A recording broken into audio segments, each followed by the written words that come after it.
పరిశుద్ధ గ్రంథంలో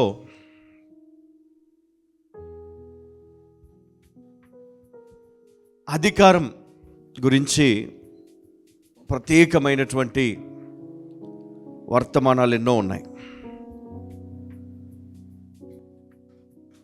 అయితే నజరేయుడైన యేసుక్రీస్తు ఇచ్చినటువంటి అధికారమును గురించి ఈరోజు మనము కొన్ని సత్యాలను మనం నేర్చుకోబోతా ఉన్నాం. ఎంతమందికి నేర్చుకోవాలని ఉందమ్మా? Very good. ఎంతమందికి నేర్చుకొని ఆ నేర్చుకున్న వాటిని రాబోయే రోజుల్లో మేము ఖచ్చితంగా వాడతామన్న వాళ్ళు ఒకసారి చేతుల పైకెద్దాం. రైట్, దించండి. అంటే కొంతమందికి ఇష్టం లేదన్నమాట. అంటే మనం ఏదైతే వింటున్నామో, ఏదైతే నేర్చుకుంటున్నామో దాన్ని మరి రాబోయే రోజుల్లో ప్రజలకు మరి దేవుని చిత్తమైతే అది మన ద్వారా, అంటే మీ ద్వారా పొందే మరి ఆ గొప్ప కృప దేవుడు మనకిస్తే దాన్ని వాడకుండా మనం ఉంటామా అమ్మా? దేవుడు నాకు ఇచ్చాడు, నేను వాడుతున్నాను. దేవుడు రేపు మీకు ఇస్తాడు, మీరు వాడతారా లేదా? నేను వాడను అన్న వాళ్ళ చేతుల పైకి ఎత్తండి. పోనీ వాడతాను అన్న వాళ్ళ చేతుల పైకి ఎత్తండి. అయితే ఈరోజు నేను ఇక్కడికి ఒక బలమైనటువంటి అభిషేకము కలిగినటువంటి వర్తమానంతో వచ్చాను. ఈ వర్తమానం ఏంటంటే, ఇది విన్న తర్వాత మీ ఆలోచన మారిపోతుంది. ఆమేన్. ఇది విన్న తర్వాత ఈవెన్ నా లైఫ్ కూడా మారింది. నేను చాలాసార్లు బోధించాను ఈ టాపిక్. కాకపోతే మరి నిన్న నేను ఇంట్లో మరి ప్రేయర్ రూమ్లో నేను ఒంటరిగా ప్రార్థిస్తున్నటువంటి సమయంలో మరి దేవుడు నాకు ఇచ్చినటువంటి వర్తమానం మళ్ళీ గుర్తు చేశాడు. పాత రోజులు, ఆ అనాయింటింగ్, ఆ పవర్, దేవుడు ఇచ్చినటువంటి అధికారమును వాడితే ఎలా ఉంటుంది, మరి అధికారం ఏంటి అనేది మనము తెలుసుకోవాలి. ఎందుకంటే కొన్నిసార్లు మనుషులకు జ్ఞానం ఉండి కూడా అది పనిచేయదంట. ఎందుకంటే వాళ్ళకున్న అధికారం ఏంటో వాళ్ళకి తెలియదు. ఉదాహరణకు కొంతమంది ఉంటారు, ఎట్లా అంటే వాళ్ళ తాత ముత్తాతల ఆస్తులు వాళ్ళకి తెలియదు ఎక్కడున్నా ఏంటనేది. అనుకోకుండా ఒకరోజు బయటపడి, నువ్వు లేనోనివి కాదు, నీకు ఇంత ఆస్తి ఉంది, నువ్వు కొట్లాడితే ఆస్తి నీది అంటే అప్పుడు నీ పరిస్థితి ఎట్లా ఉంటుంది? అమ్మా, నాకు ఇంత ఆస్తి ఉందా, నేను ఎంత గొప్పదాన్నా కదా, నేను ఎంత గొప్ప ధనవంతుడనా అనుకుంటామా? మరి అలాంటిదే యేసుక్రీస్తు మన కోసం ఇచ్చినటువంటి అధికారం. ఒకవేళ ఈ అధికారము గనక నువ్వు తెలుసుకుంటే 100% నీ లైఫ్ చేంజ్ అయిపోతుంది. హల్లెలూయా, హల్లెలూయా. మత్తయి సువార్త 4వ అధ్యాయం. ఇక్కడ మనం చూస్తూ ఉన్నాం ఏంటంటే, ఆయన కీర్తి సిరియా దేశం అంతటా వ్యాపించెను.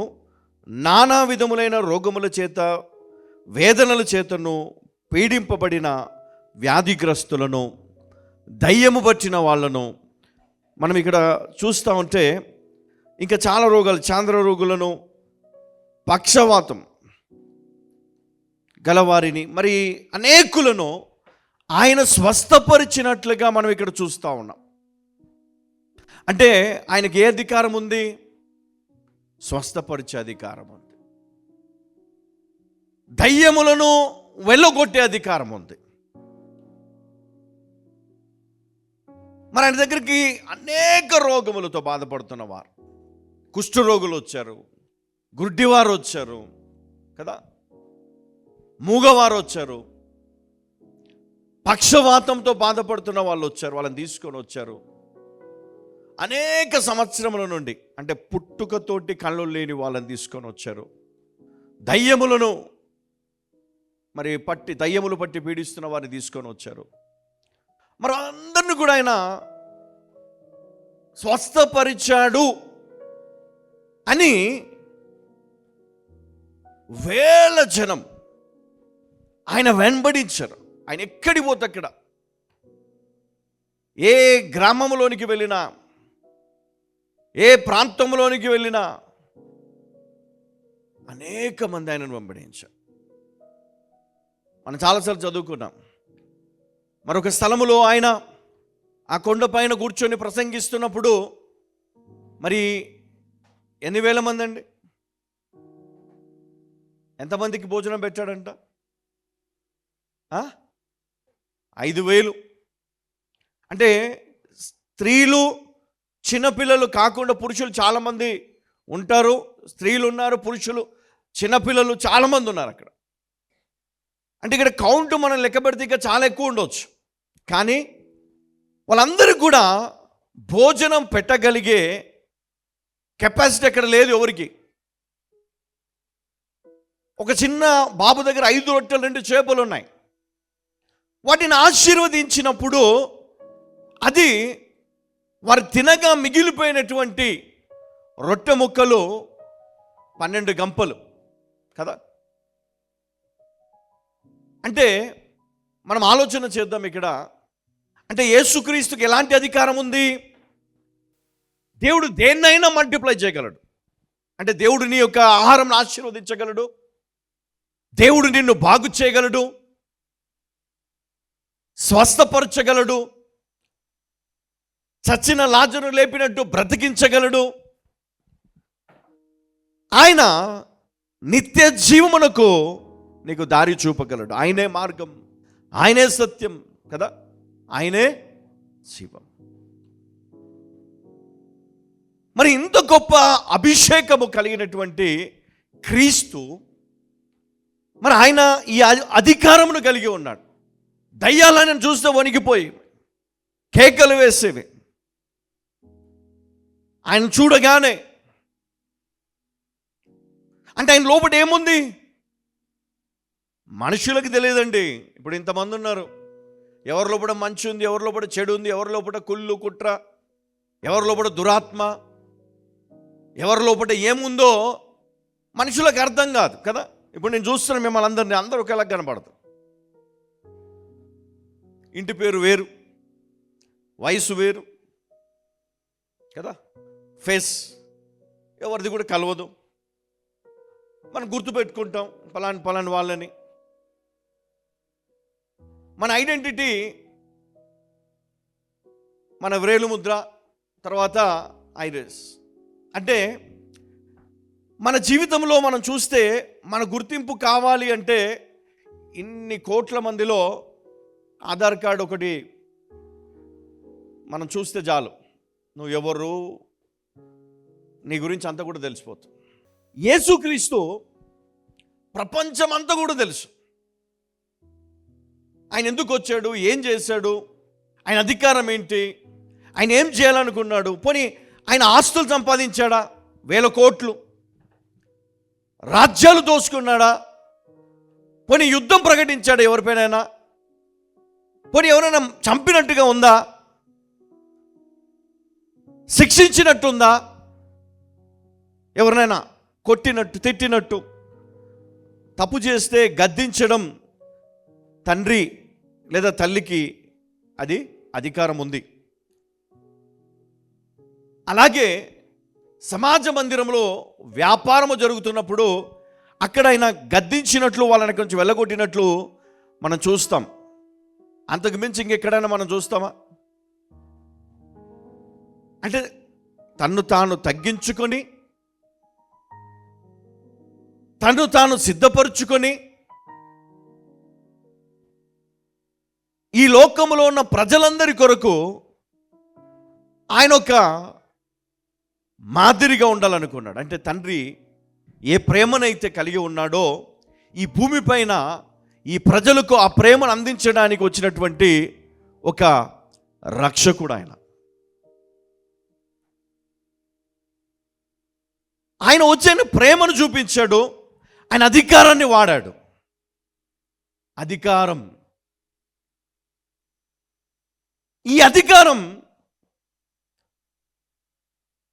ఆయన మరి అందరికీ ఇచ్చాడని పరిశుద్ధ గ్రంథం సెలవిస్తూ ఉంది.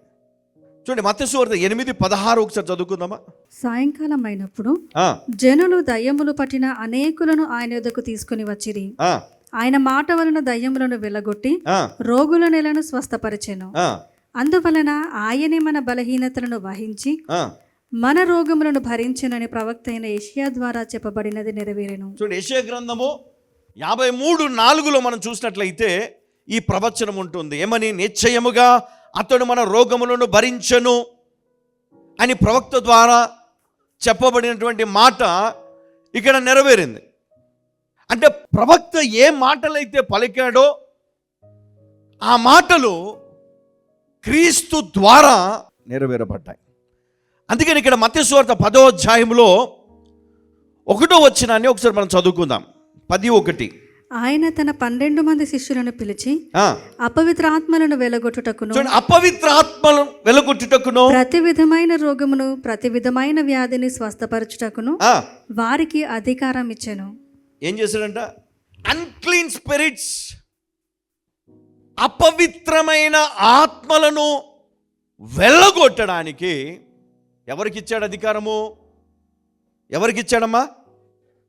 ఆయన తన 12 మంది శిష్యులను పిలిచి అపవిత్రాత్మలను వెలగొట్టుటకును, ప్రతి విధమైన రోగమును ప్రతి విధమైన వ్యాధిని స్వస్థపరచుటకును వారికి అధికారం ఇచ్చెను. ప్రతి వ్యాధి, ప్రతి రోగము, ప్రతి అపవిత్రాత్మ పైన అధికారం ఉంది. ఎవరికి? ఆ 12 మంది శిష్యులకు. చాలామంది చూస్తే ఆ 12 మందికి అధికారం ఉంది, ఇంకా ఎవరికి అధికారం లేదు. ఆనాడు ఆ శిష్యులు చేయగలిగారు, ఇప్పుడు అది ఎవరి వల్ల కాదు అని కొంతమంది, అంటే ఒక వర్గం బోధిస్తూ ఉన్నారు. మరి వాక్యం ఇంకా మనకేం బోధిస్తూ ఉన్నది? 7-8 వచనాలు, 10వ అధ్యాయం 7-8. పరలోక రాజ్యము సమీపించి ఉన్నదని ప్రకటించుడి, రోగులను స్వస్థపరచుడి, రోగులను స్వస్థపరచుడి, చనిపోయిన వారిని లేపుడి, చనిపోయిన వారిని లేపుడి, కుష్ఠ రోగులను శుద్ధులుగా చేయుడి, కుష్ఠ రోగులను శుద్ధులుగా చేయుడి, దయ్యములను వెలగొట్టుడి, దయ్యములను వెలగొట్టుడి, ఉచితముగా పొందితిరి ఉచితముగా ఇయ్యుడి. ఏమన్నాడు? ఉచితముగా పొందితిరి ఉచితముగా ఇవ్వుడి. ఇది ఎవరికి చెప్పాడు? ఆ 12 మంది శిష్యులకు ఆజ్ఞాపించాడు కదా, 12 మంది శిష్యులకు. మరి ఈరోజు చాలామంది మనం చూస్తే ఈ హీలింగ్ ప్రేయర్స్ చేస్తూ ఉంటారు, దయ్యాలను వెలగొడుతూ ఉంటారు, అద్భుతాలు చేస్తూ ఉంటారు, రోగములను స్వస్థపరుస్తూ ఉంటారు, వాళ్ళ సాక్ష్యాలు కూడా చెప్తూ ఉంటారు. మరి ఇవన్నీ మనం చూసినప్పుడు మనకు కూడా అనిపిస్తుంది కదా, దేవుడు నాకు కూడా ఇస్తే అంత బాగుండు, దేవుడు నాకు కూడా ఇస్తే నేను కూడా దేవుని సేవ చేస్తా, గొప్పగా గొప్ప కార్యాలు చేస్తాం. ఆయన తన 12 మంది శిష్యులను పిలిచి అపవిత్రాత్మను వెలగొట్టుటకును ప్రతి విధమైన రోగమును స్వస్థపరచుటకు. అంటే ఈ అథారిటీ ఎందుకు ఇచ్చాడు అంటే, ఎక్కడైతే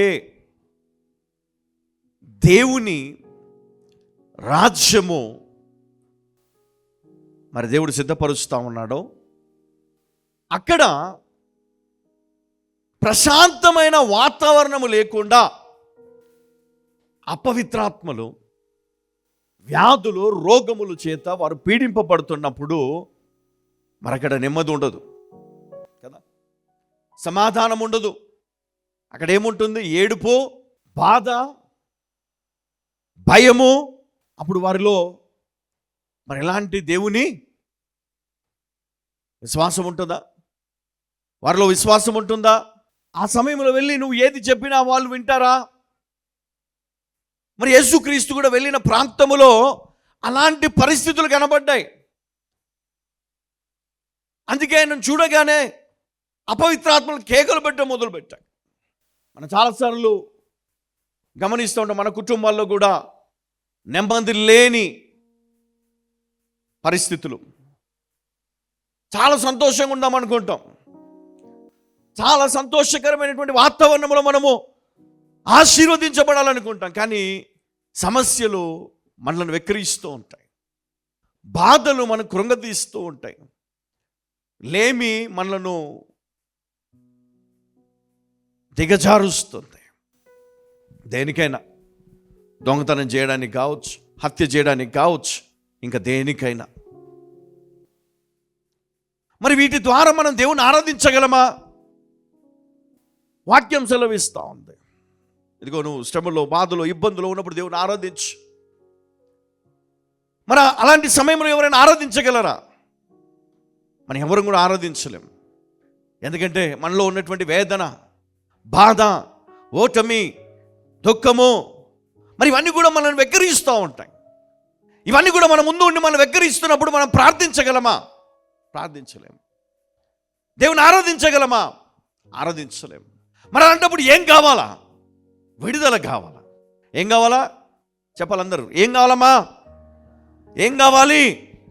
విడుదల కావాలా. మరి విడుదల కావడానికి యేసుక్రీస్తు తన 12 మంది శిష్యులకు ఈ అధికారం ఇచ్చి, మీరు వెళ్ళి ఏం చేయాలా? అపవిత్రాత్మలను ఏం చేయాలి? అపవిత్రాత్మలను మీరు గద్దించాలా కదా, వెళ్ళగొట్టుమన్నాడు. అధికారం ఇచ్చాడు వాటిపైన, రోగములపైన, వ్యాధులపైన. మరి ఆయన అధికారం ఇచ్చి వారిని పంపించాడు. చూడండి, వారు వెళ్ళారు, అద్భుతమైన పరిచర్య చేశారు, తిరిగి వచ్చారు. అయ్యా, దయ్యాలు నీ నామములో మాకు లోపడుతున్నాయి అన్నాడు. ఎవరి నామములో? ఎవరి నామములో? అయ్యా, నీ నామములో దయ్యములు మాకు లోపడుతున్నాయి అన్నాడు. నిజంగా ఎంత గొప్ప సంతోషం అంటే, వాళ్ళకి అద్భుతాలు చేశారు. ఎంతోమందికి వారు బాప్తిజాలు ఇచ్చారు. ఎంతోమందిని వారు రక్షించగలిగారు. ఆ సంతోషంతో వచ్చి ఆయనతో చెప్పారు, అయ్యా ఇట్లా జరిగింది, ఇట్లా జరిగింది, ఇలా జరిగింది. ఇక్కడ ఇంకో మాట చెప్పాడు వాళ్ళకి, 10:16. ఇదిగో తోడేళ్ల మధ్యకు గొర్రెలను పంపినట్లు నేను మిమ్మల్ని పంపుచున్నాను గనక పాముల వలె వివేకులను, పావురము వలె నిష్కపటులై ఉండుడి. ఏమన్నాడమ్మా? నేను మిమ్మల్ని పంపేది గొప్ప ధనవంతుల దగ్గరికి కాదు. మీరు వెళ్ళంగానే వారు నీకు రెడ్ కార్పెట్ వేసి, మీకు దండలేసి, శాల్వలేసి మిమ్మల్ని ఆహ్వానించరు. ఎవరి మధ్యలోకి పంపుతున్నా నేను? తోడేళ్ల మధ్యలకు గొర్రె పిల్లలను పంపుతున్నట్లు మిమ్మల్ని నేను పంపుతున్నాను అన్నాడు. పరిచర్య అంటే చాలామంది ఏమనుకుంటారంటే, ఇది చాలామంది దైవజనులను చూసి వాళ్ళు కూడా చేయాలనుకుంటారు. తప్పు లేదు. దేవుని సేవ చేయడం అది దేవుని యొక్క చిత్తము, దేవుని ఏర్పాటు. చేసేవారిని, చేస్తున్న వారిని నేను అభినందిస్తాను, ఎంకరేజ్ చేస్తాను. కానీ దాన్ని ఎలా చేయాలో తెలియకపోతే మటుకు నేను ఖచ్చితంగా వాళ్ళని ఖండిస్తాను. దానికి సంబంధించినటువంటి ఖచ్చితమైన అవగాహన లేకపోతే మటుకు వాళ్ళు ఎవరైనా సరే నేను వాళ్ళు ఎంకరేజ్ చేయను నేను. ఎందుకంటే వాళ్ళు సేవ చేయాలంటే, చూడండి ఇక్కడ మాట అన్నాడు ఆయన, తోడేళ్ల మధ్యలోకి నేను పంపుతున్నాను, జాగ్రత్త. నిజంగా పరిచర్య చాలా జ్ఞానముతో చేయాల, అభిషేకముతో చేయాల, అధికారముతో చేయాల, తొందరపాటుతనముతో కాదు. ఒక సేవకుడు అన్నాడు, నలుగురిని చూసి దేవుడు నాకు చెప్తున్నాడు, మీరు నలుగురు సేవకి వెళ్ళండి అన్నాడంట. నలుగురు సేవకి వెళ్ళారు. నలుగురు సేవకి వెళ్ళి చాలా బలమైన పరిచర్య చేస్తూ ఒక ప్రాంతం నుండి ఇంకో ప్రాంతం వెళ్తుండగా ఉన్నట్టుండి ఒక దగ్గర యాక్సిడెంట్ అయ్యి ఆ నలుగురిలో ముగ్గురు చనిపోయారు. మరి ఇది దేవుని ఏర్పాట, దేవుని చిత్తమా? అంటే దైవజనుడు ఏది పడితే నోటి నుంచి చెప్పొచ్చా? చెప్పడానికి లేదు. దేవుని అనుగ్రహం లేకుండా ఎవరు కూడా దేవుని కార్యాన్ని చేయలేరు. ఖచ్చితంగా దానికి అధికారమును పొందాలి. దేవుని నుండి ఆ శక్తిని మనం పొందుకోవాలి.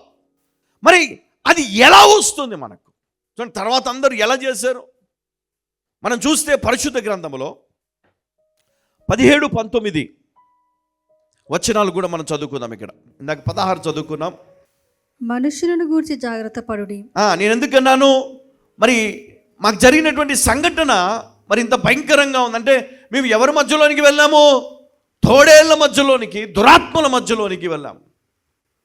మరి యేసుక్రీస్తు శిష్యులకు కూడా చెప్పాడు, తోడేళ్ల మధ్యలో గొర్రెలను పంపినట్లు నేను మిమ్ములను పంపుచున్నాను గనుక పాముల వలె వివేకులను, పావురం వలె నిష్కపటులుగా నై ఉండుడి. హల్లెలూయా. తర్వాత మనుషులను గురించి జాగ్రత్త పడుడి. ఎవరి గురించి? మనుషులను గురించి జాగ్రత్త పడుడి. వారు మిమ్మును మహాసభలకు అప్పగించి తమ సమాజ మందిరములలో మిమ్మును కొరడాలతో కొట్టింతురు. ఏమంట? మనుషుల గురించి జాగ్రత్త అన్నాడు. యేసుక్రీస్తు పాపం ఎంత గొప్ప సేవ చేశాడు. మనుషుల గురించి తన ప్రాణాన్ని పెట్టడానికి సిద్ధపడ్డాడు. కానీ వాళ్ళే ఆయనను అప్పగించారు. ముందుగానే యేసుక్రీస్తు తెలుసు, ఆయన ఫ్యూచర్ తెలుసు కాబట్టి శిష్యులను హెచ్చరించాడు. జాగ్రత్త, మనుషులను గురించి జాగ్రత్త పడుడి. వారు మిమ్మల్ని మహాసభలకు అప్పగించి తమ సమాజ మందిరములో మిమ్మను కొరడాలతో కొట్టింతురు. జాగ్రత్త. తర్వాత, వీరిని అన్యజనులకు సాక్షార్థమై నా నిమిత్తము మీరు అధిపతుల యొద్దకును రాజుల యొద్దకును తేబడుదురు. వారు మిమ్మును అప్పగించునప్పుడు ఎలాగు మాట్లాడుదుము, ఏమి చెప్పుదుము అని చింతింపకుడి. మీరేమి చెప్పవలెనో అది ఆ గడియలోనే మీకు అనుగ్రహించబడును. ఏమంటా? మీరు ఏమి చెప్పవలనో అది ఆ గడియలోనే మీకు అనుగ్రహింపబడును. అంటే ముందే ప్రిపేర్ అవ్వాల్సిన అవసరం లేదు. మీరు సిద్ధపడ్డారు, దేవుడు ఏర్పరచుకున్నాడు, మిమ్మల్ని పంపించాడు. అక్కడ వచ్చినటువంటి ఆ ఆపద, ఆ సమస్య నుండి తప్పించడానికి మీరు ఏం మాట్లాడాలో పరిశుద్ధాత్మ సహాయముతో దేవుడు మాట్లాడతాడు. హల్లెలూయా. కాబట్టి మీరు భయపడాల్సిన అవసరం లేదు. కానీ నేను చెప్పినట్లు మీరు జాగ్రత్తగా ఉండాలా. ఏ ఏ విషయాల్లో మీరు జాగ్రత్తగా ఉండాలని నేర్చుకోవాలి. సేవకి వెళ్ళే ప్రతి ఒక్కరు కూడా చాలా జాగ్రత్తగా మీరు మీ అడుగులను వేస్తూ ముందుకు వెళ్ళాలి. కాబట్టి పరిశుద్ధ గ్రంథములో మనం చూస్తే మార్కు సువార్త 9వ అధ్యాయం 38వ అధ్యాయం. అంతటా యోహాను, బోధకుడా, ఒకడు నీ పేరిట దయ్యములను వెలగొట్టుట చూచితిమి. వాడు మనలను వెంబడించువాడు కాడు గనుక వానిని ఆటంకపరిచితిమని చెప్పెను. అందుకు యేసు, వానిని ఆటంకపరచకుడి. నా పేరిట అద్భుతము చేసి నన్ను చులకనగా నిందింపగలవాడెవడునూ లేడు. మనకు విరోధి కానివాడు మన పక్షముగా ఉన్నవాడే. చూడండి, ఇక్కడ యేసుక్రీస్తు ఒక చక్కటి మాట చెప్తా ఉన్నాడు. ఏమన్నాడు? ఇక్కడ 12 మంది శిష్యులే. వాళ్ళను చూసి, వాళ్ళు చేసిన అద్భుత కార్యములను చూసి, ఇక్కడ ఇంకొక వ్యక్తి, అంతటి యోహాను, బోధకుడా, ఒకడు నీ పేరిట దయ్యములను వెళ్ళగొట్టుట చూచితిమి. అంటే ఇతడు దయ్యాలను వెళ్ళగొడతా ఉన్నాడు. అది చూసి క్రీస్తుకి చెప్పినప్పుడు ఆయన ఏమన్నాడు? ఆయన ఆటంకపరచకండి కదా. ఎవరి నామంలో వెళ్ళగొడుతున్నాడు తెలుసా? ఆయన యేసు నామములో దయ్యములను వెళ్ళగొడతా ఉన్నాడు. యేసు నామములో శక్తి ఉందా? ఉంది. అది ఎవరికి సాధ్యము అంటే, ఎవరైతే క్రీస్తు బోధించిన వాటిని జాగ్రత్తగా గమనించి వాటిని ఫాలో అవుతారో వారికి సాధ్యం. ఈ శిష్యులు వెళ్ళి బోధించారు చాలామందికి. వారి బోధలను విని ఎవరైతే రక్షణ పొంది ఆ అధికారాన్ని తీసుకున్నారో, అధికారాన్ని పొందారో, వారు దేవుని కార్యములు చేయగలిగారు. అంటే ఈ అధికారము ఎవరికి ఇస్తాడు అంటే, ఎవరైతే దేవుని యందు భయభక్తులు కలిగి ఆయన చెప్పిన మాటలపైన ఆధారపడి వారి జీవితాలను నడిపించుకుంటారో వారికి ఇది సాధ్యము అని లేఖనము సెలవిస్తూ ఉన్నది. మార్కు సువార్త 16వ అధ్యాయానికి వెళ్దాం. 17-18. నమ్మిన వారి వలన ఈ సూచక క్రియలు కనబడును. ఏవనగా, నా నామమున దయ్యములను వెలగొట్టుదురు, క్రొత్త భాషలు మాట్లాడుదురు, పాములను ఎత్తి పట్టుకొందురు, మరణకరమైనది ఏది త్రాగినను అది వారికి హాని చేయదు, రోగుల మీద చేతులుంచినప్పుడు వారు స్వస్థత నొందుదురని వారితో చెప్పాను. చాలండి. ఇక్కడ మనం 16లో మనం చూసిన మాట, నమ్మి బాప్తిజం పొందిన వాడు రక్షించబడును. ఇక్కడ నమ్మి బాప్తిజం పొందిన వారి గురించి ఇక్కడ 17లో మాట్లాడుతూ ఉన్నాడు. నమ్మిన వారి వలన సూచక క్రియలు కనపడును. ఏమనగా, నా నామమున దయ్యములను వెళ్ళగొట్టుదురు, కొత్త భాషలు మాట్లాడుదురు, పాములను ఎత్తి పట్టుకొందురు, మరణకరమైనది ఏది త్రాగినను అది వారికి హాని చేయదు. అంటే మరణకరమైనది ఏదైనా పాయిజన్ లాంటిదో లేకపోతే ఇంకేదో, అది మనం తాగినా, ఏదైనా నీళ్ళలో కలిపినా, ఫుడ్లో కలిపినా అది వారికి హాని చేయదు. అంటే వాళ్ళు ఇంకేది చేయాలనుకున్నా కూడా అది ఏం చేయలేదు. అంటే దేవుని పని చేసేటప్పుడు చాలా శత్రువులు ఉంటారు. ఎలాంటి శత్రువులు అంటే, నిన్ను ఎలాగైనా ఆ చర్చ్ మానిపించాలి, ఎలాగైనా నువ్వు అక్కడికి పోవద్దు, నీ విశ్వాసాన్ని దెబ్బతీస్తా, నీ ఆలోచనను దెబ్బతీస్తా, నీ మనస్సును దెబ్బతీస్తా. సాతానుడు ఎన్ని రకాల ప్రయత్నాలు అయినా చేస్తాడు, ఎన్ని రకాల ప్రయత్నాలు అయినా చేస్తాడు. ఆ ప్రయత్నాల్లో ఎంతోమంది కొట్టుకొని పోయినారు. చాలా బాధ నాకు. కానీ ఒకరోజు వస్తే వాళ్ళు గ్రహించే రోజు వస్తుంది, ఒకరోజు వస్తే వాళ్ళందరూ కూడా కన్నీళ్లు విడిచే రోజు వస్తుంది. ఆ రోజున మరి దేవుడు వారికి జవాబిస్తాడు. హల్లెలూయా. ఎందుకంటే దేవుని సేవ అందరూ అనుకున్నట్టు కోట్లు వస్తాయి, డబ్బు కోసం చేస్తారు కాదు. ఇది తోడేళ్ల మధ్యలకు ఆయన తన శిష్యులను పంపుతా ఉన్నాడు. ఇది భయంకరమైనటువంటి పరిచర్య. ఈ పరిచర్య, అందులో దేవుడు మనకిచ్చిన అధికారం, యేసు నామం. యేసు నామములో శక్తి ఉన్నది. ఆ అధికారమును వాడిన వారు కూడా అద్భుతాలు చేశారు. అక్కడ అధికారాన్ని తీసుకొని వెళ్ళి ఆ శిష్యులు అద్భుతాలు చేశారు. అధికారాన్ని వాడినటువంటి అనేకులు ఈ లోకమును తలకిందులు చేశారు. మరి ఇప్పుడు కూడా జరుగుతూ ఉన్నాయి. అయితే అది చేయవలసినటువంటి పద్ధతిలో మనం చేస్తే కనుక దేవుని కృప, అనుగ్రహం మనకు తోడుగా ఉంటుంది. మరి అదేవిధంగా మనం చూస్తే లూకా సువార్త 10వ అధ్యాయం 17, 18, 19 కూడా ఒకసారి చదువుకుందాం. ఆ 70 మంది శిష్యులు సంతోషముతో తిరిగి వచ్చి, ప్రభువా, దయ్యములు కూడా నీ నామము వలన మాకు లోబడుచునవని చెప్పగా ఆయన 12 మంది శిష్యులే కాదు, ఆయన 70 మంది శిష్యులను కూడా ఏర్పాటు చేసి ఆయన సేవలకు పంపించాడు. మరి వారు తిరిగి వచ్చి వారు చెప్పిన మాటలు మనం విందాం. ఇక్కడ ప్రభువా, దయ్యములు కూడా నీ నామము వలన మాకు లోబడుచునవని చెప్పగా ఆయన సాతాను మెరుపు వలె ఆకాశము నుండి పడుట చూచితిని. ఇదిగో పాములను త్రేళ్లను త్రొక్కుటకును, ఇదిగో పాములను త్రేళ్లను త్రొక్కుటకు శత్రువు బలమంతటి మీదను మీకు అధికారం అనుగ్రహించి ఉన్నాను. మీకు అధికారం అనుగ్రహించి ఉన్నాను. ఏదియు మీకు ఎంత మాత్రమును హాని చేయదు. ఏదియు మీకు ఎంత మాత్రం హాని చేయదు. అయినను దయ్యములు మీకు లోబడుచున్నవని సంతోషింపక మీ పేర్లు పరలోకమందు వ్రాయబడి ఉన్నవని సంతోషించుడని. ఏమన్నాడు?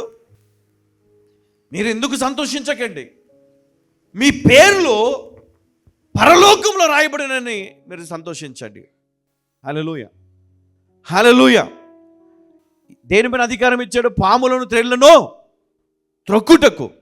అంటే అవి దేనికి సాదృశ్యంగా? శత్రువు బలమంతటి మీద అధికారము మరి దేవుడు వారికి ఇచ్చాడని ఇక్కడ మనం చూస్తూ ఉన్నాం. మరి ఎవరైతే ఆయన నామమును వాడుతారో ఆ నామములు ఎంత శక్తి ఉందంటే, పాములను త్రేళ్లను త్రొక్కుటకు శత్రు బలమంతటి పైన అధికారం. పాములు తేళ్ళు అంటే మన కళ్ళతో చూసే పాములు తేళ్ళు అవి కాదు. పాముకు తేలుకు విషం ఉంటుంది, అవునా? ఉంటుందా? ఆ విషము గలటువంటి రాజులు కావచ్చు, రాజ్యాలు కావచ్చు, మనుషులు కావచ్చు కదా, శత్రువులు కావచ్చు, దురాత్మలు కావచ్చు, అపవిత్రాత్మలు కావచ్చు, మరి సాతాను సంబంధులు ఎవరైనా కావచ్చు, వాటన్నిటిపైన మీకు అధికారము ఇస్తున్నాను, అథారిటీ. ఈ అధికారము మిమ్మల్ని ఏం చేస్తుందంటే కాపాడుతుంది. మనం ప్రార్థన చేసుకున్నాం, అయ్యా నా పాపాన్ని క్షమించు, నా పవిత్రతను తీసివేయి. ఎప్పుడైతే నువ్వు ఈ ప్రార్థన చేస్తావో ఆయన నీ పాపాన్ని కడిగి వేస్తాడు, తీసివేస్తాడు. ఎందుకంటే ఎవరైతే తన్ను తాను తగ్గించుకొని ఆయనను వేడుకుంటారో, ప్రభువా నన్ను క్షమించు, నేను పాపిని అని, ఆయన తప్పక క్షమిస్తాడు. ముందు క్షమించిన తర్వాత దేవుడు నీకు ఇచ్చినటువంటి కృపను బట్టి నువ్వు ఆయనకు సాక్షిగా మారుతావు, నువ్వు ఆయనకు సాక్షిగా ఉంటావు, ఒక మంచి విశ్వాసిగా ఎదుగుతావు. దేవుడు నీకు ఇచ్చిన జ్ఞానమును బట్టి, దేవుడు నీకు ఇచ్చినటువంటి శక్తిని బట్టి, దేవుడు నీకు ఇచ్చిన ఆత్మను బట్టి నీవు దేవుని యొక్క పరిచర్యను కొనసాగిస్తావు. ఆ పరిచర్యలో దేవుడు నీకు మరి ఈ యొక్క అధికారము దేవుడు నీకు ఇస్తాడు. క్రీస్తు పరిచర్య, క్రీస్తు ఇచ్చు అధికారం, ఆయన నామములో మనం వాడే ఆ శక్తి. మరి ఈరోజు మనం చూస్తే ఈ అధికారము క్రీస్తు నామములోను పరిశుద్ధాత్మలోను ఈ అధికారం దాగి ఉంది. అయితే మత్తయి సువార్త 12:28 ఒకసారి చదువుకో. దేవుని ఆత్మ వలన నేను దయ్యములను వెలగొట్టుచున్న ఎడల నిశ్చయముగా దేవుని రాజ్యము మీ యొద్దకు వచ్చి ఉన్నది. ఏమన్నాడు ఇక్కడ? ఒకవేళ దేవుని ఆత్మ వలన నేను దయ్యములను వెళ్ళగొట్టుచున్న ఎడల నిశ్చయముగా దేవుని రాజ్యము మీ వద్దకు వచ్చి ఉన్నది. యేసుక్రీస్తు చేస్తున్నటువంటి అద్భుతాలను బట్టి మరక్కడ మనము ఏమి ఎక్స్పెక్ట్ చేయొచ్చు? దేవుని చిత్తము పరలోకములో జరిగినట్లు భూమిపైన కూడా జరగాలని క్రీస్తు బోధల ద్వారా, క్రీస్తు నేర్పిన పరలోక ప్రార్థన ద్వారా మనం నేర్చుకున్నాం, మనం ప్రార్థన చేస్తాం. కానీ క్రీస్తు అక్కడ ఏం చేస్తూ ఉన్నాడు? దయ్యాలు వెళ్ళగొడతా ఉన్నాడు, వ్యాధిగ్రస్తులను స్వస్థపరుస్తూ ఉన్నాడు, చాలామందిని విడుదల విడుదల విడుదల విడుదల. అనేకులు దయ్యముల చేత, అంటే ఈ రోగము కూడా దయ్యం వలన వచ్చిందని, ఈ బాధలు కూడా దయ్యాల వల్ల కలిగినవని మన ఆయన గ్రహించి వాడిని వెళ్ళగొట్టినప్పుడు అనేకులు స్వస్థత పొందుతూ ఉన్నారు, విడుదల పొందు. అప్పుడు అక్కడ ఏమొచ్చినట్టు అంటే దేవుని రాజ్యము అక్కడ ఉన్నట్టు, వచ్చినట్టు. క్రీస్తు అక్కడ ఉన్నాడు కాబట్టి ఆయన అక్కడ ఉన్నటువంటి దురాత్మను వెళ్ళగొట్టడం ద్వారా అక్కడ ఉన్నటువంటి వారందరినీ కూడా ఆయన రాజ్యములోనికి ఆహ్వానిస్తూ ఉన్నాడు. అందుకని ఇక్కడ ఏమని రాయబడి ఉంది? దేవుని ఆత్మ వలన, అంటే పరిశుద్ధాత్మ వలన నేను దయ్యములను వెళ్ళగొట్టుచున్న ఎడల నిశ్చయముగా దేవుని రాజ్యము మీ మధ్యకు వచ్చి ఉన్నది. దేవుని రాజ్యము మన మధ్యలో ఉండాలి అంటే, మనం దేవుని రాజ్యములో ఉండాలి అంటే, పరలోకంలో మనం అంటే ఎత్తబడిన తర్వాత మనం వెళ్ళే రాజ్యం వేరు. నేను మాట్లాడేది ఈ భూమి పైన దేవుని రాజ్యము కొరకు మనము పోరాడుతూ ఉన్నాం. ఇక్కడ మనం ఎప్పుడైతే మనము ఈ లోకములో ఉన్నటువంటి దయ్యములను, ఈ లోకములో ఉన్నటువంటి వ్యాధిని, లేమిని, ఈ లోకములో ఉన్నటువంటి సాతాను కార్యములను మనం గనక వెళ్ళగొట్టగలిగితే తప్పకుండా అక్కడ దేవుని రాజ్యము మనం చూడగలుగుతాం. ప్రేమ, సంతోషం, సమాధానం కదా, కావలసినంత సమృద్ధి మనం అక్కడ చూడగలుగుతాం. దేవుని కృప, దేవుని నడిపింపు మనం అక్కడ చూడగలుగుతాం. అందుకని దేవుడు కోరుకునేది ఒకటే, పాలు తేనెలు ప్రవహించు దేశంలో మేము నడిపిస్తానని వాగ్దానము చేసిన దేవుడు. ఎందుకు చేశాడు? అక్కడ ఏముంది? పాలు తేనెలు ప్రవహించు, అంటే సమృద్ధి కలిగినటువంటి దేశం, సంతోషం కలిగినటువంటి దేశం. కాబట్టి ఆ దేశానికి ఇక్కడ ఏముంది? కరువు ఉంది. ఇక్కడ మీరు దేంట్లో ఉన్నారు? దాస్యములో ఉన్నారు. మరి ఇక్కడ నుంచి విడిపించి దేవుడు అక్కడికి నడిపించాలనుకున్నాడు. అయితే ఈ సమయంలో మీ అందరికీ నేను జ్ఞాపకం చేస్తా ఉన్నా, మన దేవుని కొరకు నిలబడాలని ఆశ ఉంటుంది, దేవుని సేవ చేయాలని ఆశ ఉంటుంది. అయితే దేవుడు మనకిచ్చిన అధికారమును మనం జ్ఞాపకం చేసుకోవాలి. ఈ అధికారాన్ని మనం వాడాలి అంటే క్రీస్తు నామములో పరిశుద్ధాత్మ సహాయముతో మనము దీన్ని మనం వాడగలుగుతాం. అందుకే ఆయన అన్నాడు ఈ మాట. హల్లెలూయా. అపోస్తల కార్యములు 10వ అధ్యాయం తీయండి ఒకసారి, 10:38 చదువుకుందాం. అదేదనగా దేవుడు నజరేయుడైన యేసును పరిశుద్ధాత్మతోనూ శక్తితోనూ అభిషేకించెననున్నది. దేవుడు ఆయనకు తోడై ఉండెను గనుక ఆయన మేలు చేయుచు అపవాది చేత పీడింపబడిన వారిని అందరినీ స్వస్థపరచుచు సంచరించుచుండెను. ఇక్కడ మనం చూసేది ఏంటంటే, దేవుడు నజరేయుడైన యేసును పరిశుద్ధాత్మతోనూ శక్తితోనూ ఏం చేశాడు? అభిషేకించాడు. పరిశుద్ధాత్మతోనూ శక్తితోనూ. తర్వాత దేవుడు ఆయనకు తోడై ఉండను గనుక ఆయన మేలు చేయుచు అపవాది చేత పీడింపబడిన వారినందరినీ స్వస్థపరచుచు సంచరించుచుండెను. ఇది దేవుని తండ్రి యొక్క చిత్తం. దాన్ని నెరవేరుస్తూ యేసుక్రీస్తు పరిశుద్ధాత్మతోనూ శక్తితోనూ అభిషేకించబడ్డ క్రీస్తు ఈయన మరి గొప్ప కార్యాలను చేస్తూ ఆయన సంచరిస్తూ ఉన్నాడు. ఈరోజు నేను మీకు జ్ఞాపకం చేయాలనుకుంటున్నాను. దేవుడు ఆయన గొప్ప తలంపులు కలిగినటువంటి వాడు, తండ్రి అయిన దేవుడు. అందుకే కుమారుడైన యేసుక్రీస్తును పరిశుద్ధాత్మతో శక్తితో అభిషేకించి, అందుకే క్రీస్తు కూడా అదే పరిశుద్ధాత్మను ఎవరికిచ్చాడు? మనకిచ్చాడు. అపోస్తల కార్యములు మనం చూస్తే ఆ మేడగదిలో మరి దానికంటే ముందు శిష్యులందరికీ ఒక మాట చెప్పాడు, మీరు వెళ్ళి ఎక్కడ ఉండాలా? యెరూషలేములో నిలిచి ఉండండి, పైనుండి శక్తి పొందు వరకు మీరు అక్కడి నుంచి కదలొద్దు అన్నాడు. అంటే ఈరోజు మనం సేవ చేయాలంటే మనం ఏం పొందుకోవాలా అమ్మా? పరిశుద్ధ ఆత్మ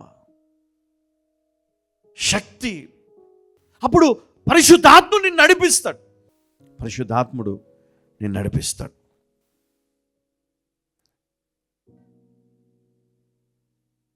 మొదటి యోహాను 4:4, మీరు దేవుని సంబంధులు, మీరు దేవుని సంబంధులు, మీలో ఉన్నవాడు లోకములో ఉన్నవాని కంటే గొప్పవాడు కనుక, మీలో ఉన్నవాడు లోకములో ఉన్నవాని కంటే గొప్పవాడు కనుక మీరు వారిని జయించి ఉన్నారు, మీరు వానిని జయించి ఉన్నారు. హల్లెలూయా. విశ్వాసులుగా దేవుని బిడ్డలుగా మనకు పరిశుద్ధాత్మ అంటే ఏదైతే యేసుక్రీస్తు కలిగి ఉన్నాడో, ఏదైతే 12 మంది శిష్యులు పొంది ఉన్నారో, ఏదైతే తర్వాత 70 మంది పొందిన ఆ పరిశుద్ధాత్మ శక్తి ఉందో, అదే శక్తి ఈ రోజుకి మన కోసం దేవుడు సిద్ధపరిచి ఉంచాడు. అందుకనే మనము దేవుని ఆత్మ చేత నింపబడి ముందుకెళ్తే కనుక అద్భుతమైన కార్యాలు దేవుడు చేస్తాడు. హల్లెలూయా. అద్భుతమైన కార్యాలు. అందుకే మనం ఎన్ని బాధలున్నా, ఎన్ని సమస్యలున్నా మనం ఏం చేయాలంటే ఒకటే, యేసయ్య నామములో మనం ప్రార్థన చేయాలి. అప్పుడు పరిశుద్ధాత్మ సహాయం మనం పొందుతాం. పరిశుద్ధాత్మ సహాయముతో, శక్తితో మనం విడుదల పొందుతాం. హల్లెలూయా. అపోస్తలుడైన పౌలు కొలస్సీయులకు రాసిన పత్రిక 2వ అధ్యాయం 14-15 చదువుకుందాం. దేవుడు వ్రాతరూపకమైన ఆజ్ఞల వలన మన మీద రుణముగాను మనకు విరోధముగాను నుండిన పత్రమును మేకులతో సిలువకు కొట్టి దాని మీది చేవ్రాతను తుడిచివేసి మనకు అడ్డము లేకుండా దానిని ఎత్తివేసి మన అపరాధములన్నిటినీ క్షమించి ఆయనతో కూడా మిమ్మును జీవింపచేసెను. ఆయన ప్రధానులను అధికారులను నిరాయుధులనుగా చేసి సిలువ చేత జయోత్సవముతో వారిని పట్టి తెచ్చి బాహాటముగా వేడుకకు కనపరిచెను. దీన్ని బట్టి ఆయన మన పాపములన్నిటిని క్షమించి మనపైన ఎలాంటి నేరములు లేకుండా ఆయన మనను పవిత్రపరిచి ఉన్నాడని గ్రహించాలి. ఈరోజు మనకి ఇవ్వబడిన అధికారము సాతాను పైన, సాతాను అనుచరుల పైన, అంటే దూతల పైన మరి దేవుడు మనకి ఇస్తూ ఉన్నాడు. ఆ అధికారం ఎలాంటిది అంటే ఈ లోకములో ఎవ్వరు కూడా అధికారాన్ని కొట్టివేయలేరు. క్రీస్తు మన కొరకు చనిపోవడం ద్వారా, ఆయన చనిపోయి తిరిగి పునరుత్థానుడై తిరిగి లేచుట ద్వారా, ఆయన పునరుత్థానుడై తిరిగి లేచి ఆయన సత్యములను ఆయన శిష్యులకు బోధిస్తూ తిరిగి ఆరోహణమై తండ్రి కుడి పార్శ్వమున కూర్చొని ఈరోజు నీ కొరకు నా కొరకు ఆయన ప్రార్థిస్తున్నాడు, విజ్ఞాపన చేస్తూ ఉన్నాడు. కాబట్టి మనం ధైర్యము కలిగి ఉండాలి. మనం ఈ లోకములో బ్రతికినంత కాలము ఆయన మనకిచ్చిన అధికారమును బట్టి, ఆయన మనకిచ్చిన కృపను బట్టి, ఆయన మనకిచ్చినటువంటి శ్రేష్టమైన పరిశుద్ధాత్మ శక్తిని బట్టి కృతజ్ఞత కలిగి మనము నిజ క్రైస్తవ జీవితాన్ని కొనసాగిస్తూ ఆయనకు మహిమ చెల్లించే వారముగా ఉండాలి, ఆయనకు ఘనత చెల్లించే వారముగా ఉండాలి. ఆయన పక్షమున మనము ఎల్లప్పుడూ మనము స్తుతి చెల్లించే వారముగాను, ఆయనను నిత్యము కొనియాడే ఆయన బిడ్డలముగా మనం ఉండాలి. ఆయన మనకిచ్చిన అధికారం క్రీస్తు నామములో వాడాలి. ఆయన మనకిచ్చిన అధికారము పరిశుద్ధాత్మ శక్తితో వాడాలి. కాబట్టి ఈ లోకములో ఏది కూడా నీకు అడ్డు ఉండదని ఆయన జ్ఞాపకం చేస్తూ ఉన్నాడు. ఆ పత్రమును సైతమైన సిలువ వేసి మేకులతో కొట్టినాడు ఆయన జ్ఞాపకం చేస్తూ ఉన్నాడు. కాబట్టి ఈరోజు ఈ లోకములో నీవు చేసే పరిచర్యకు నీకు ఆయన తోడై ఉండి నిన్ను బలపరచబోతా ఉన్నాడు. ఈరోజు ఇక్కడున్న అనేకులను ఆయన ముట్టి స్వస్థపరచును గాక. ఈరోజు ఇక్కడున్న మనందరిని కూడా ఆయన బలపరచును గాక. ఈరోజు మన పక్షమున ఆయన ఉన్నాడు కనుక మనం దేనికి కూడా లోబడకుండా లొంగిపోకుండా ధైర్యంగా నిలబడదాం. మన శరీరంలో రోగము నుండి విడుదల పొందుటకు, మన శరీరంలో ఉన్న దురాత్మ నుండి విడుదల పొందుటకు, అపవిత్రాత్మ నుండి విడుదల పొందుటకు ఇదిగో దేవుడు మనకి ఇచ్చిన అధికారము చొప్పున మనం విడుదల పొందుతాము. ఎందుకంటే ఆయన మన వాగ్దానము చేస్తాడు. ఆయన మనకిచ్చినటువంటి కృప మనం విడిపిస్తుంది, మనం బ్రతికిస్తుంది, మనం నడిపిస్తుంది. కాబట్టి ధైర్యము కలిగి మనం ఉందాం. ఈరోజు మనకున్న శ్రమలు, ఇబ్బందులు, మనకున్నటువంటి వేదనలు ఇవి శాశ్వతము కాదు, ఇది అశాశ్వతమే. కాబట్టి అది కొంతకాలమే ఉంటుంది. కాబట్టి దేవుడు మనకు సహాయం చేస్తాడు. దేవుడు మన కొరకు క్రీస్తును పంపాడు. ఆ విధంగానే ఈరోజు దేవుడు మనకిచ్చిన సంఘమును బట్టి ఈరోజు మనము ధైర్యముగా ఉన్న ఎడల దేవుడు మన పరిస్థితులు మారుస్తాడు. అయితే ఈ సంఘములో బోధించే ప్రతి మాట మనం గ్రహించే వారముగా ఉండాలి, లోబడే వారముగా ఉండాలి. అప్పుడే మనము ఆ అధికారమునకు వారసులముగా ఉంటాం. నజరేయుడైన యేసుక్రీస్తు పరిశుద్ధ నామములో ప్రభా, నువ్వు మాకు ఇచ్చిన గొప్ప ధన్యతను బట్టి వందనాలయ్యా. అవును ప్రభా, ఆ అధికారమును బట్టి మేము నాయన ధైర్యము కలిగి ఉన్నాము నాయన. ఇక ఉన్న ప్రతి బిడ్డ కూడా ఆ అధికారమును వాడుటకై శక్తిని, జ్ఞానమును, ఆత్మను వారికి దయచేయమని నజరేయుడైన యేసు నామములో ప్రార్థిస్తున్నాము తండ్రి, ఆమేన్. ఇప్పుడు ఎవరైనా ఏదైనా ఒక సమస్యతో బాధపడుతున్నట్లయితే ఒకటి గుర్తుపెట్టుకోవాలా, దేవుడు మనకు అధికారం ఇచ్చాడు. ప్రార్థన చేయాలా. ఎట్లా ప్రార్థన చేయాలా?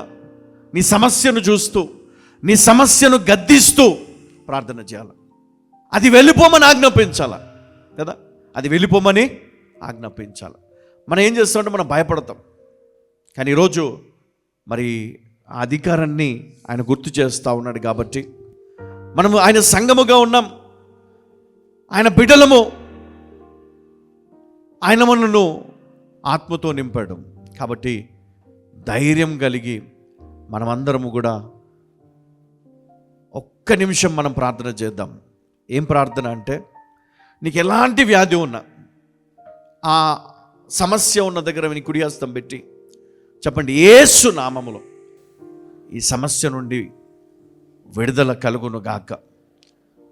నజరేయుడైన యేసుక్రీస్తు నామములో ఈ వ్యాధి, ఈ నొప్పి, ఈ బాధ, ఈ సమస్య నన్ను విడిచిపోవును గాక.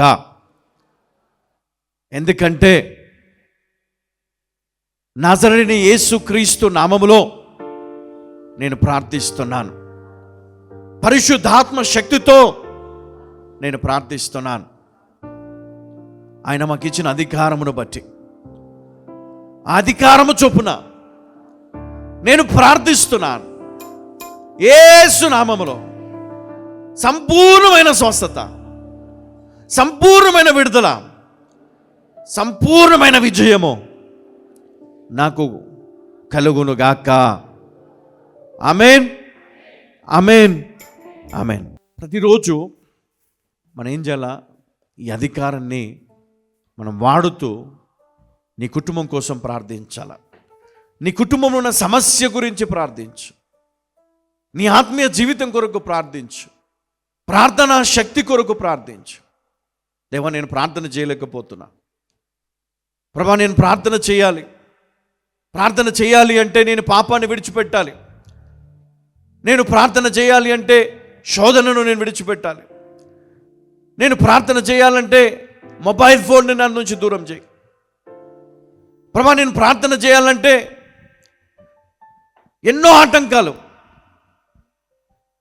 ఒక పేపర్ పైన మీరు రాసుకోండి ఈరోజు, ఎందుకు నీ ప్రార్థనకు ఆటంకం, నువ్వు ఎందుకు ప్రార్థన చేయలేకపోతున్నావు, ఎందుకు నువ్వు ప్రార్థన చేయలేకపోతున్నావు, దానికి కారణం ఏంటి? స్క్రీన్ టైమింగా, అంటే mobile phone or TV or laptop, నువ్వు ఏదైనా నువ్వు ఎక్కువ సమయం ఇస్తున్నావా? ఒకవేళ దాని కారణంగా నువ్వు ప్రార్థన చేయట్లేదా? ప్రార్థన అంటే ఎంతమందికి తెలుసు? ఎంతమంది తెలుసు ప్రార్థన అంటే? ప్రార్థన అంటే ఏంటో తెలుసా? నీ సృష్టికర్తతో నువ్వు మాట్లాడడమే, నీ తండ్రితో, నీ దేవునితో, నీ రక్షకునితో నువ్వు మాట్లాడడమే ప్రార్థన అంటే. దానికి ఒక ప్రత్యేకమైనటువంటి అవకాశం దేవుడు మనకి ఇచ్చాడు కదా. ఎవరికి లేని కృప, భాగ్యం మనకు దొరికింది, ఆయనతో మాట్లాడే భాగ్యం. క్రీస్తు మరణించాడు ఎందుకు తెలుసా? ఏ పాపం అయితే మనకు అడ్డుగోడగా ఉందో ఆ అడ్డుగోడ, ఆ తెరను తీసివేయడానికి తీసేశాడు. ఆ పత్రాన్ని మేకులతో కొట్టాడు. ఎందుకంటే ఆయన మనందరి పాపం ఆయన శరీరం పైన వేసుకొని ఆ మ్రాను పైన వేలాడి మరణించి పాతిపెట్టబడి, అందుకే మనం బాప్తిజం తీసుకున్నప్పుడు క్రీస్తుతో కూడా చనిపోయి, క్రీస్తుతో కూడా పాతిపెట్టబడి, క్రీస్తుతో కూడా పునరుత్థాన శక్తితో లేవాలి. అంటే క్రీస్తు ఎందుకు చనిపోయాడు? ఆ పాపాన్ని ఆయన మీద వేసుకున్నాడు కాబట్టి, ఆ పాపం యొక్క వేతనం మరణం కాబట్టి, ఆ మరణము ద్వారా ఆ పాపాన్ని జయించాడు. మరి అలాంటప్పుడు ఆ పాపాన్ని జయించాడు కాబట్టి మనము ఆయనను మన రక్షకునిగా మనం ఎన్నుకున్నాం. ఆయన మనకు అధికారం ఇచ్చాడు. అధికారాన్ని మనం వాడుతున్నాం. అధికారంతో పరిశుద్ధాత్మ శక్తిని ఆయన మనకు ఇచ్చాడు. మరి దీన్ని మనం పొందిన తర్వాత మనము దేవుణ్ణి ఆరాధిస్తూ ఉండాలి. ప్రతిరోజు దేవుని ప్రార్థిస్తూ ఉండాలి, దేవుని గణపరుస్తూ ఉండాలి. మరి ఇవేమి మనం చేయట్లేదు.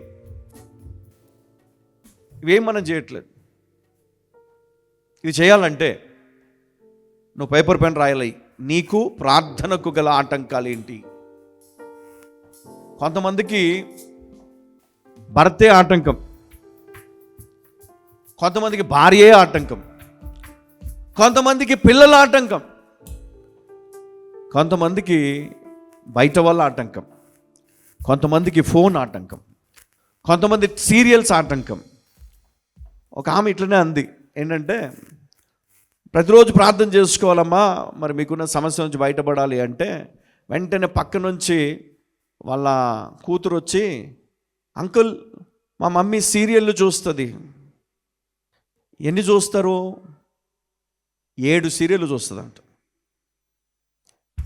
ఇంకొకటి ఏంటంటే, ఈరోజు కనుక మిస్ అయితే నిన్నటిది ఈరోజుది కలిపి చూస్తుందంట. ఒకవేళ ఈరోజు జరిగిన ఎపిసోడ్లో ఏదైనా అర్థం కాకపోతే పాత ఇవి చూసి ఓకే. అంటే ఎంత కాన్సన్ట్రేషన్ అంటే ఆ సీరియల్ పైన, కొంచెం కూడా అటు ఇటు అయినా కూడా ఒప్పుకోదంట. ఖచ్చితంగా చూడాలి. మరి ప్రార్థనకు సమయం ఎక్కడుందంటే, ప్రార్థనకు సమయం ఆ సీరియల్ చూసి బీపీ మీద ఉంటుంది అనమాట. నన్ను అమ్మ ఇట కాదు, అవన్నీ మీరు పక్కన పెట్టి కొంతకాలం మానేయగలుగుతారా అని అడిగిన. మానేస్తానన్నాను. ఈరోజు మీరు సమస్యలో ఉన్నారు అంటే కనుక ఫస్ట్ పాయింట్ ఏంటంటే, మీ లైఫ్లో మీరు చేయవలసింది ప్రార్థన. దీనికి ఉన్న ఆటంకాలన్నింటినీ మీరు జయించగలిగితే మీ ప్రార్థన ఫలిస్తుంది. లేదు బ్రదర్ నేను ఫోన్ వదలలేకపోతున్నాను, లేదు బ్రదర్ నా ఫ్రెండ్ని వదలలేకపోతున్నాను, నా బాయ్ ఫ్రెండ్ వదలలేకపోతున్నాను, నా గర్ల్ ఫ్రెండ్ వదలలేకపోతున్నాను, లేకపోతే ఫలాని అలవాటు వదలలేకపోతున్నాను అని మీరు అనుకుంటే కనుక నేను ఒకటే మాట చెప్తా. మీ లైఫ్లో దేవుని చిత్తం జరగాలంటే, దేవుని చిత్తానికి ఆటంకంగా ఉన్న ప్రతిదీ తీసి పక్కన పడేయాలి. దేవుని చిత్తానికి ఆటంకంగా ఉన్న ప్రతిదీ కూడా మీరు పక్కన పడేస్తే దేవుని చిత్తం నీ జీవితంలో జరుగుతుంది. హల్లెలూయా. ఎప్పుడైతే మీరు ఇది చేయగలుగుతారో మీ లైఫ్లో మీరు పాజిటివ్ వైబ్స్ అనేది మీరు చూడగలుగుతారు. లేకపోతే నెగిటివ్నే చూస్తారు మీరు.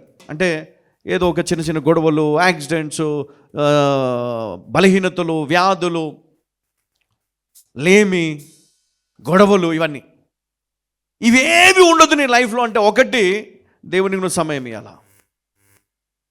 కొంతమంది సమయం ఇచ్చినా కూడా ఫలించవు, ఎందుకంటే మనం మనసు మార్చుకోం, మనం హృదయం శుద్ధి లేకపోవడం వల్ల అట్లా జరుగుతాయి. ప్రార్థన చేయరు, మరి ఏం చేద్దాం మరి. కానీ నిజంగా కొంతమంది నేను అభినందిస్తాను, వాళ్ళ ప్రార్థన వల్లనే ఈరోజు మీరు ఈ విధంగా ఉన్నారు. హల్లెలూయా. బికాజ్ ఆఫ్ యువర్ మదర్ కదా, మీ తల్లి ప్రార్థన, నీ తండ్రి ప్రార్థన, నీ అక్క ప్రార్థన, నీ చెల్లి ప్రార్థన, నీ అన్న ప్రార్థన, నీ భర్త ప్రార్థన, నీ భార్య ప్రార్థన నిన్ను కాపాడుతుంది రోజు. నీ సంఘ కాపరి ప్రార్థన నిన్ను కాపాడుతుంది రోజు. నువ్వు గనక ఇంకా నిర్లక్ష్యం చేస్తే చాలా మోసం జరిగిపోతుంది. జాగ్రత్త. మిమ్మల్ని భయపెట్టట్లేదు, కానీ అపవాదికి తెలుసు సమయం కొంచెమే ఉన్నదని. అపవాదికి తెలుసు సమయమో ఇంకా కొంచెమే ఉందని. నిన్ను మోసం చేస్తాడు. జాగ్రత్త. నిన్ను పడేస్తాడు, నిన్ను పైకి లేవకుండా చేస్తాడు, ప్రార్థించకుండా చేస్తాడు, మోకరించకుండా చేస్తాడు, కన్నీళ్ళు విడవకుండా చేస్తాడు, వాక్యము చదవకుండా వినకుండా చేస్తాడు, నీ హృదయాన్ని బంధిస్తాడు, దేవునికి దూరం చేస్తాడు, వాక్యానికి దూరం చేస్తాడు, నిన్ను చీకటిలోనికి, అంధకారంలోనికి తీసుకొని వెళ్ళి నిన్ను నాశనం వైపు నడిపిస్తాడు. అయితే ఇదిగో ప్రకాశవంతమైనటువంటి వెలుగు నిన్ను ఆహ్వానిస్తూ ఉంది. క్రీస్తు అనే రక్షకుడు నిన్ను పిలుస్తూ ఉన్నాడు. ఆ వెలుగు వైపు దురాత్మలను, దుష్ట శక్తులను వెళ్ళగొడుతూ, రోగములను, వ్యాధులను స్వస్థపరుస్తూ, అపవిత్రాత్మ నుండి విడుదలనిస్తూ, ఇదిగో ఆయన ఇచ్చిన అధికారమును నువ్వు జ్ఞాపకము చేసుకొని, నువ్వు కన్నీళ్లు విడుస్తూ, దుఃఖిస్తూ ఆయన సైడ్ తిరిగి, ఆయన వైపు తిరిగి నువ్వు పరిగెత్తుకుంటూ వచ్చినట్లయితే ఆయన నిన్ను హత్తుకుని నీకు నూతనమైన బలమునిస్తాడు, నూతనమైన ఆలోచననిస్తాడు, నూతన జ్ఞానమునిస్తాడు. కాబట్టి ఈ లోకం వైపు కాదు, దేవుని వైపు నువ్వు తిరిగినట్లయితే అద్భుతమైనటువంటి జీవితం ఉంటుంది నీకు. నా ప్రియ సహోదరి, సహోదరుడా, బలమైన శత్రువు నిన్ను నాశనము చేయాలని చూస్తూ ఉన్నాడు. బలమైన శత్రువు నీకు ఉద్యోగం రాకుండా చేస్తూ ఉన్నాడు.